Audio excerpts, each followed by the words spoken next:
Mysterious alien knocks on struggling human single dad's door. He lets her live the night then.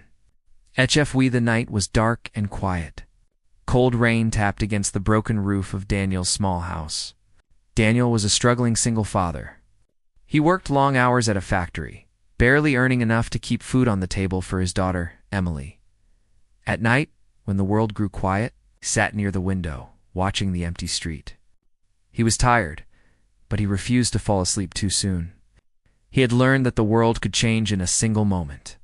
That night, it did. A sudden knock on the door startled him. It was sharp and heavy, echoing through the small house. Emily, who was just 7, stirred in her sleep on the couch. Daniel frowned. Nobody ever came to his door this late. For a moment he thought about ignoring it, but the knock came again, harder this time. His chest tightened. He stood slowly, reaching for the old baseball bat he kept near the wall. When he opened the door, his breath caught in his throat. A woman stood there, but she was not human. Her eyes glowed faint blue in the dark. Her skin was pale with faint patterns across it, like light moving underwater. She looked weak, almost collapsing on the doorstep. Her voice trembled as she whispered, "Please, shelter. Just one night." Daniel froze. His first thought was danger. His second was Emily. He should slam the door. He should call someone. But something in the alien woman's eyes, fear, desperation, stopped him. Against every instinct, he pulled her inside. He gave her water. He set her down on a chair. She said her name was Kalira. She promised she would leave by morning. Daniel didn't trust her. But when Emily woke and saw Kalira, instead of screaming, she smiled and asked if she was a fairy. Kalira managed a weak smile, though her eyes stayed sad. Daniel barely slept that night. He sat by the window, gripping the bat, watching the shadows outside by dawn. His worst fears came true. The world outside erupted in fire. A thunderous explosion shook the ground, blasting windows apart. Daniel rushed to the window and saw fire blooming at the end of the street. A black ship hovered above the neighborhood, soldiers in dark armor pouring out. They moved like shadows, scanning houses. People screamed. Cars exploded. The street turned into a battlefield. Daniel turned to Kalira. Her face was pale, her eyes wide. "They found me," she whispered. "What do you mean they?" Daniel snapped.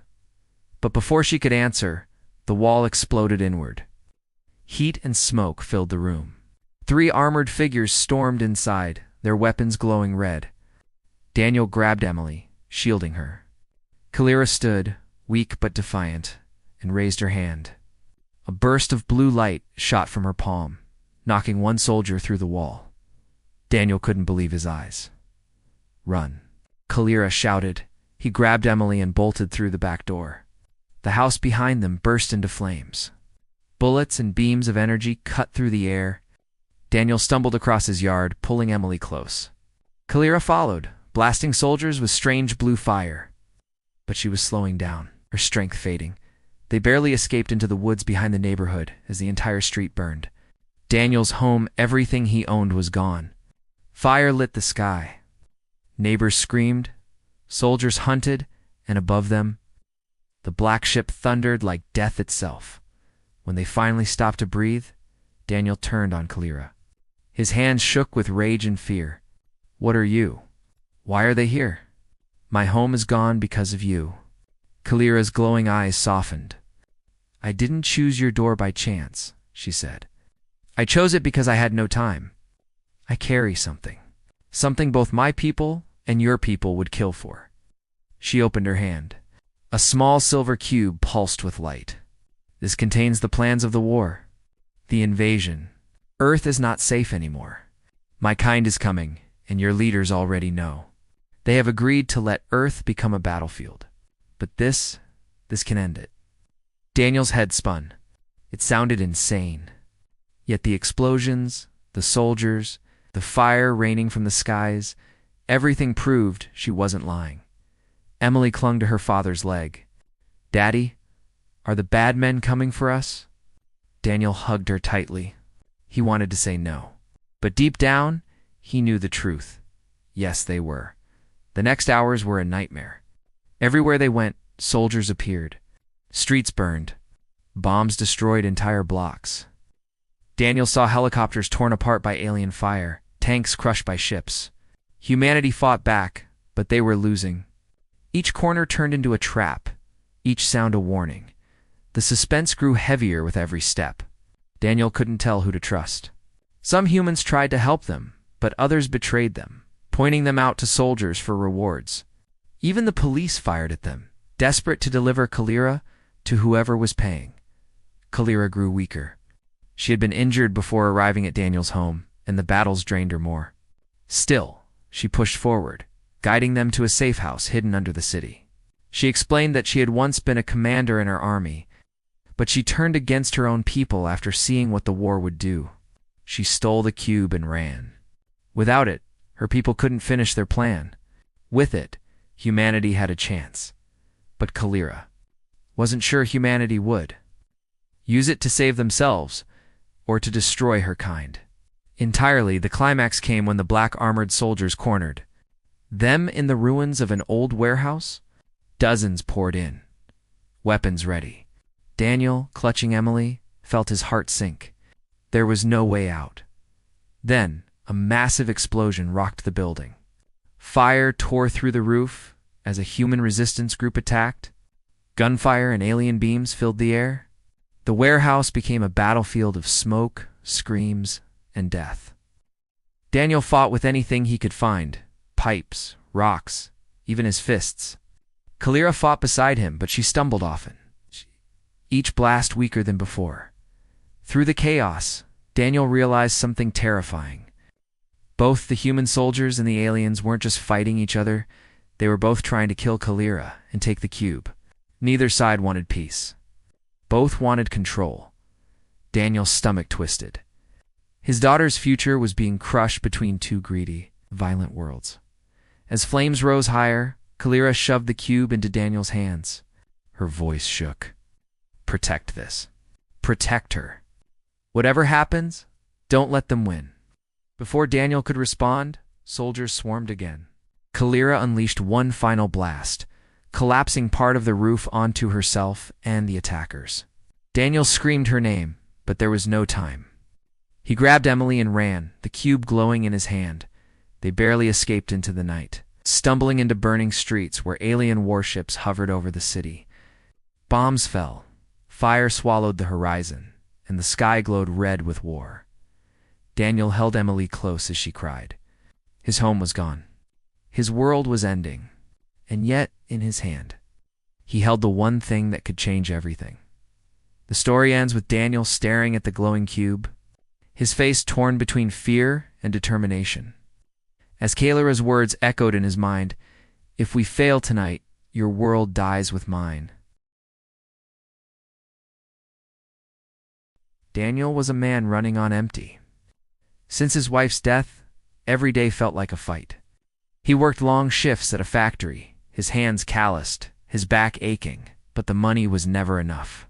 Bills piled up on the kitchen table. The fridge rattled with only a few leftovers inside. And through all of it, Daniel tried to be strong for his daughter Emily, who was only 7 years old. She smiled when he was tired, hugged him when he was angry, and whispered, "It's okay, Daddy," when he thought the world was against him. But one night, everything changed. A heavy knock rattled the front door. Daniel frowned. It was past midnight, and no one ever visited him this late. Emily was asleep on the couch, curled in her blanket. Daniel grabbed the rusted baseball bat from the corner. His heartbeat quickened. The knock came again, louder, more desperate. When he opened the door, his jaw dropped. A figure stood in the rain, who'd pulled low, body trembling. When she lifted her head, Daniel froze. Her eyes glowed faint silver. Her skin shimmered faintly, like moonlight. "She wasn't human, please," she whispered, swaying on her feet. "Just one night of shelter. I beg you." Daniel's instincts screamed danger, but something in her voice stopped him. Against all logic, he pulled her inside. She sat at his kitchen table, dripping rainwater, breathing heavily. She introduced herself as Soraya. She said almost nothing else, only that she needed to rest. Daniel wanted to throw her out, but Emily woke and wandered in. To Daniel's shock, Emily wasn't afraid. She asked, "Are you a princess from the stars?" Soraya managed a faint smile. Something like that. Daniel didn't sleep. He stayed up with the bat in his lap, staring at the strange woman in his home. Something about her eyes unsettled him. By dawn, his life shattered. The city shook with explosions. A thunderous blast tore through the power grid, blacking out the neighborhood. From his window, Daniel saw smoke rising, fires spreading. Military helicopters roared overhead, but instead of protecting the city, they fired missiles into buildings. Screams echoed in the distance. Soraya stood, her hood falling back, revealing her alien features fully. "They've found me," she whispered. "Who?" Daniel demanded. She met his eyes. "Both sides." Before he could question her, armed soldiers stormed down the street, knocking on doors, dragging people out. They weren't rescuing anyone. They were hunting. Daniel's blood went cold. Soraya confessed the truth. She was a fugitive. Her people had been in secret contact with powerful human generals. Together, they planned to let Earth become a battleground for alien conquest. In exchange, those human leaders would be given technology, weapons, power beyond imagination. She had betrayed them all. She had stolen something from the Alliance's small metallic device she carried close to her chest. "This can shut down their warships," she said. "But it needs a human bond. A sacrifice." Daniel stared at her in disbelief. "Why my house? Why me?" "Because they will never suspect a man like you," she answered softly. Before Daniel could reply, soldiers in black uniforms stormed into his yard. Without warning, they fired, bullets shattering windows, ripping holes in the walls. Daniel grabbed Emily, running with her through the back door. Soraya followed, unleashing a flash of strange silver light that sent soldiers flying. The three of them ran through streets torn by chaos. Houses burned. Civilians screamed. Bombs exploded, turning entire blocks into rubble. Daniel's world, already fragile, was collapsing around him. Everywhere they went, betrayal followed. Neighbors pointed fingers at Soraya, calling her out in exchange for safety. Policemen turned their guns on them, shouting orders to surrender. Even Daniel's brother-in-law, a government officer, appeared with soldiers, ordering Daniel to give Soraya up. "She's lying to you," he shouted. "She'll get Emily killed. Hand her over, and you'll be safe." But Daniel looked into Soraya's eyes. For all her mystery, her pain was real. He couldn't betray her, not while Emily clung to him, whispering, "Don't let them take her, Daddy." Suspense tightened with each passing hour. The trio hid in tunnels, abandoned factories, and burned out buildings. But soldiers and alien mercenaries hunted them without rest. Daniel's trust in humanity shattered as he saw soldiers working with alien fighters. His stomach twisted when he realized the truth. Soraya wasn't exaggerating. Humanity wasn't just being invaded, it was being sold out. The final night came with fire. Alien warships descended over the capital. They rained energy beams onto skyscrapers, leveling them in seconds. The ground shook as bombs turned highways into rivers of flame. Sirens wailed, then were silenced. Daniel, Emily, and Soraya were cornered in a half-collapsed skyscraper. Alien mercenaries and human soldiers closed in from every side. Daniel held Emily close as the building shook with blasts. "This is it," Daniel whispered. Soraya pressed the device into his hands. It pulsed with energy.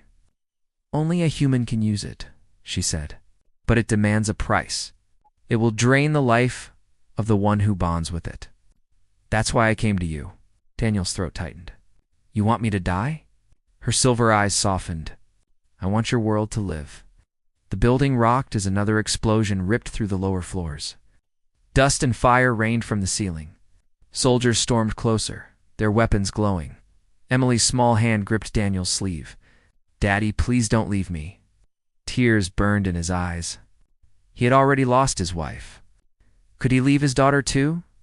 But if he didn't, the world she lived in would be nothing but ash and smoke. Soraya's voice cut through the chaos. "Decide now. The war ends only if you choose." The walls collapsed around them. Fire swallowed the night. Daniel stared at the glowing device in his hands, his heart breaking, his mind screaming. The story ends with Daniel stepping forward into the light of alien fire, clutching the device, his fate unknown as the screen fades to black. The storm was fierce that night. Rain hammered the roof of Daniel's small home, dripping through cracks, soaking the old carpet. Daniel sat at the kitchen table, his head heavy with worry. He worked 2 shifts every day, but still the bills stacked higher than he could pay. His daughter Emily was asleep on the couch, clutching her worn teddy bear. She was the only light left in his life after his wife died. Just when Daniel thought the night would pass quietly, a sudden knock shook the door. It wasn't soft. It was urgent, almost desperate. Daniel froze, his tired heart skipping. Nobody visited him at this hour. Carefully, he picked up the rusted bat leaning against the wall and stepped to the door. The knock came again. Louder, he opened it. Standing there was a woman, but not a human woman. Her skin shimmered faintly under the stormlight, a strange silver glow moving across it like rippling water. Her eyes were large and bright, reflecting the lightning. She looked exhausted, leaning against the doorframe, trembling. "Please," she whispered. "Shelter." Just one night, Daniel's first thought was to slam the door. His second thought was Emily. He had to protect her. But something in the woman's voice carried such desperation, such fear, that against all sense he pulled her inside. She introduced herself as Kalira. She said almost nothing else, only that she needed rest. Daniel gave her a blanket, suspicious but unwilling to throw her into the storm. When Emily woke and saw the strange guest, she wasn't afraid. She asked if Kalira was a fairy. Kalira gave a tired smile but said nothing more. Daniel didn't sleep. He stayed near the door, gripping the bat, watching the alien woman. Something about her silence filled him with unease. By morning, everything was different. The city shook with a roar like thunder. Daniel rushed to the window. His breath caught. Above the skyline, massive black ships hung in the clouds. Alien warships. Sirens wailed across the city. Suddenly, a beam of white fire shot from the sky, slamming into a building downtown. The tower collapsed in flames, people screaming in the distance. Daniel stumbled back. "What the hell is this?" Kalira's face was grim. "It has begun," she whispered.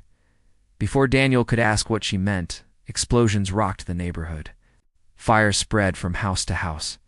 Alien soldiers dropped from the skies, their weapons cutting down everything in their path. Helicopters scrambled, but alien beams sliced them out of the air. The war had come, and humanity was losing. Daniel grabbed Emily. "We have to run." But Kalira stopped him. Her voice was urgent. "If we run blindly, we die. I know their plans. I was one of them. I betrayed my people to warn yours." Daniel's mind spun. "You're telling me you knew this was coming?" Kalira nodded. "Yes. Earth is not an accident. My people chose this world. They will burn your cities and enslave the survivors. Unless—" She opened her hand, revealing a strange crystal pulsing with light. "Unless we use this. It is their weakness." Before Daniel could respond, the front wall exploded inward. Soldiers in black armor stormed inside, weapons glowing. Daniel pulled Emily back as Kalira unleashed a blast of blue energy, sending the invaders flying. The house shook, flames licking the walls. "Run." Kalira shouted. Daniel grabbed Emily, stumbling out the back as fire consumed their home. They ran through streets of chaos, cars overturned, buildings burning, people screaming. Alien drones swarmed the skies, blasting everything below. The city had become a battlefield. Everywhere Daniel looked, humans fought back. Tanks rolled through the streets, firing shells into the sky. Soldiers opened fire on alien ground troops. But it was hopeless. Alien technology crushed them easily. A tank exploded in a ball of fire. A fighter jet spiraled out of control, crashing into an apartment tower. The city shook with destruction. Kale Ira guided them through the ruins. "We must reach the capital," she said. "If we destroy their command ship, humanity has a chance." But danger lurked at every turn. Human survivors turned against each other, some desperate enough to betray others for safety. Once, a group of armed men cornered Daniel and demanded Kalira. "They want her, not us," one said. "Hand her over, and maybe we live." Daniel tightened his grip on Emily. "Over my dead body." They barely escaped when Kalira unleashed another blast, dropping the men to the ground. Suspense hung heavy over every step. Daniel couldn't trust anyone. Not the humans. Not the alien woman. Yet without her, he and Emily were dead. The climax came in Washington, D.C., or what was left of it. Entire blocks were gone, reduced to ash and twisted steel. Alien motherships hovered over the ruins, raining fire on anything that moved. Resistance fighters gathered in the streets, armed with rifles, rockets, anything they could find. Daniel and Kalira stumbled into their camp, but the fighters were wary. Some wanted to kill Kalira on sight. Others wanted to hand her over for negotiation, but Kalira stood before them, fearless. She raised the crystal. "This is your chance. Destroy their command ship, and the invasion collapses." Right. The fighters argued, shouting, fighting among themselves.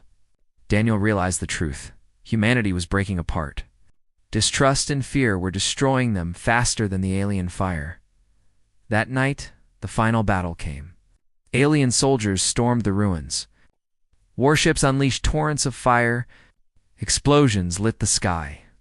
The resistance fought with everything they had, but they were outmatched. Amid the chaos, Kalira handed Daniel the crystal. Her eyes burned with urgency. "Only a human can use it. You must detonate it inside their mothership." Daniel's blood ran cold. "That's suicide." Her voice was steady. "So is doing nothing." The battle raged around them. Resistance fighters screamed. Buildings collapsed in fire. Emily clung to her father's side, sobbing. Daniel stared at the crystal. His hands shook. He thought of Emily. He thought of all the families already gone. His chest ached with fear, but also with something else rage. He had lost everything already. He would not lose the future, too. As alien warships descended lower, blotting out the burning sky, Daniel turned to Kalira. "Get her to safety," he said, pointing to Emily. "No, Daddy," Emily cried, clutching him. Daniel hugged her tight, tears running down his face. "I love you, sweetheart. Always remember that." Kalira's silver eyes softened. She placed a hand on Emily's shoulder. "He will be remembered." With fire raining from above, Daniel sprinted through the battlefield, clutching the glowing crystal. Bombs tore apart the ground around him. Alien beams sliced through the ruins, but he didn't stop. He ran straight toward the massive mothership lowering over the city. The story ends with Daniel disappearing into the blinding light of the alien ship, crystal glowing in his hands. The screen fades to black as Emily's voice echoes in the silence. "Daddy."